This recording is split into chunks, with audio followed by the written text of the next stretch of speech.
یہ واقعہ نبی کریم صلی اللہ علیہ وآلہ وسلم کے بچپن میں حضرت حلیمہ سعدیہ رضی کے پاس پیش آیا۔ ایک دن آپ صلی اللہ علیہ وآلہ وسلم دوسرے بچوں کے ساتھ کھیل رہے تھے۔ اچانک دو فرشتے جبرائیل اور میکائیل علیہ السلام آئے۔ انہوں نے آپ صلی اللہ علیہ وآلہ وسلم کو لٹا کر سینہ مبارک چاک کیا، دل کو نکالا اور سیاہ لوتھڑا شیطان کا اثر، جس کا مطلب ہوتا ہے نکال دیا، پھر دل کو زمزم کے پانی سے دھو کر دوبارہ رکھ دیا۔ بچے دوڑتے ہوئے حلیمہ کے پاس پہنچے اور کہا، محمد صلی اللہ علیہ وآلہ وسلم کو کسی نے قتل کر دیا، نعوذ باللہ۔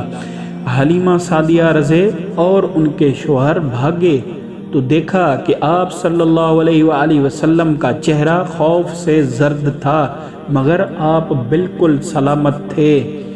یہ واقعہ ہمیں یہ بتاتا ہے کہ نبی کریم صلی اللہ علیہ وآلہ وسلم کی زندگی کا ہر لمحہ اللہ کی حفاظت میں تھا، اور یہ کہ بچپن ہی سے آپ صلی اللہ علیہ وآلہ وسلم کو ہر برائی سے پاک کر دیا گیا تھا۔